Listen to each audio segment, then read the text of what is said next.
but today tops that for me, because today we get a chance to honor people that are personally special to me, and I think personally special to you guys as well.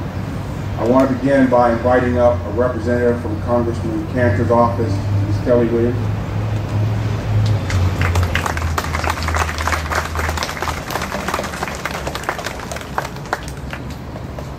Good morning. I know y'all can get louder than that. Good morning. Good morning. See, I knew it. As Ray stated, my name is Kelly, and I just rise to bring you greetings from your congressman from the 7th Congressional District of Virginia, Congressman Henrico County.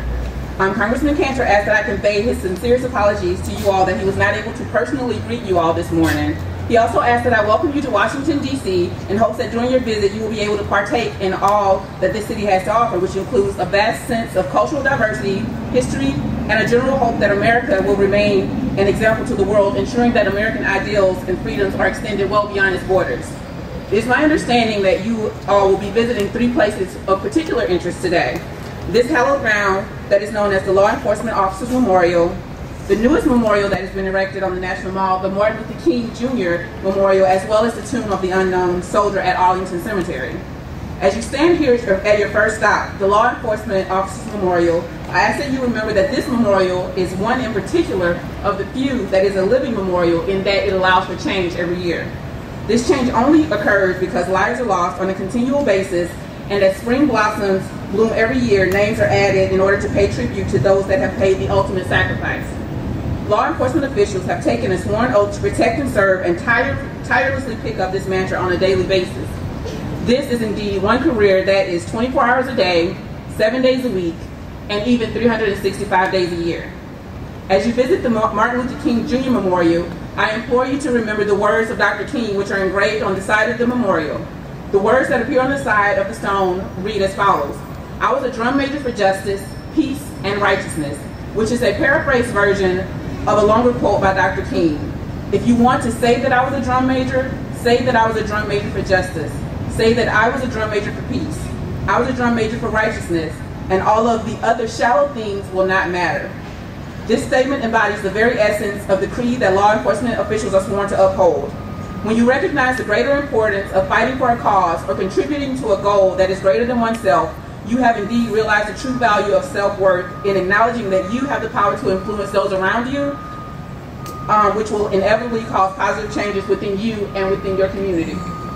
Finally, as you visit the tomb of the unknown soldier, I ask that you remember all of the law enforcement officials and soldiers that shall remain nameless. Particularly, I ask that you remember the wife, the mother, the husband, and the children of these individuals for whom closure isn't even an option. These families deserve our utmost respect and honor as well because they lost loved ones by protecting and defending us. Congressman Cantor has written a letter to you all, which I will give to Mr. Beasley, as well as today, Thursday, June 28, 2012, has inserted the following into the Congressional Record of the United States House of Representatives on your behalf. The statement reads as follows: Mr. Speaker, I rise today in honor of the fallen police officers of Henrico County, Virginia. We have with us today the Henrico County Police Athletic League, who are in Washington to lay a wreath at the National Law Enforcement Officers Memorial in honor of the fallen and their families. The legacy left by the fallen officers of Henrico County illuminates the strength of their commitment to public service. To pay tribute to those officers whose lives were tragically shortened, 250 students from Henrico County, Virginia have traveled to Washington to participate in today's wreath-laying ceremony. These students are a part of a program offered by the Henrico County Police Athletic League that instills in young people the values of integrity, self-respect, and discipline. I offer my support and gratitude to the families and countless friends of these officers that have paid the ultimate sacrifice. Their memory is an inspiration to all of us. Mr. Speaker, I ask that you rise and join me today in remembering the fallen heroes of Henrico County, Virginia, and thanking the Henrico Police Athletic League for service and commitment to our country.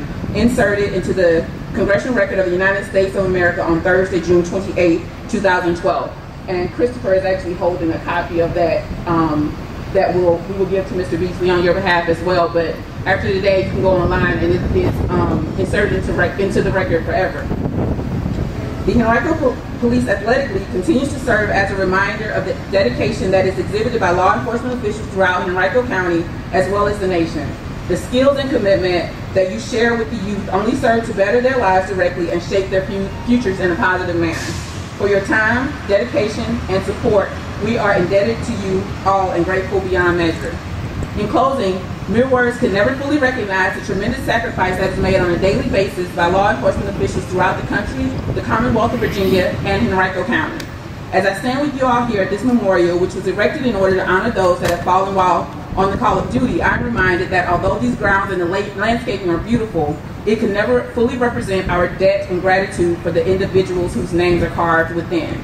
To Mr. and Mrs. Cheney, who I had the pleasure of meeting this morning, we thank you for raising Jessica and instilling in her the values and fortitude that will lead her to a life of public service, and for allowing your daughter the opportunity to leave a legacy that we shall be eternally grateful. For that and for all of this and for all of the service, I am grateful. I thank you again for inviting me to come and participate in the ceremony with you all. Thank you.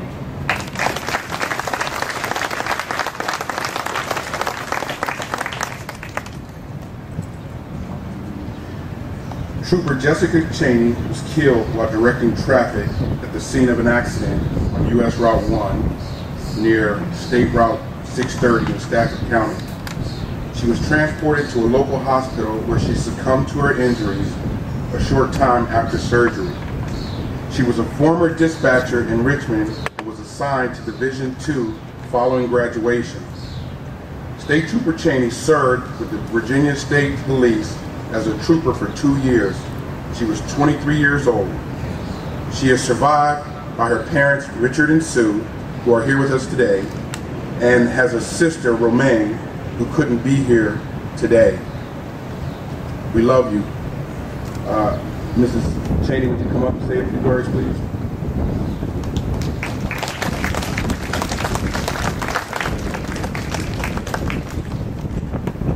I was very honored to be asked to attend your ceremony today, and I thank you for honoring my daughter. I want to tell you a little bit about Jessica. She was born in Pennsylvania, and at the time, her daddy was in the Navy. He spent 26 years in the Navy. We spent a tour of duty in Guantanamo Bay, Cuba, came back to Pennsylvania, moved to Argentia, Newfoundland, and Canada, and then came back to Virginia. We settled in King William, where Jessica was about 10 years old at the time and was still in elementary school. Her dad was in the Navy, and she decided she wanted to be a fighter pilot. By the time she was hitting middle school, high school in 8th grade,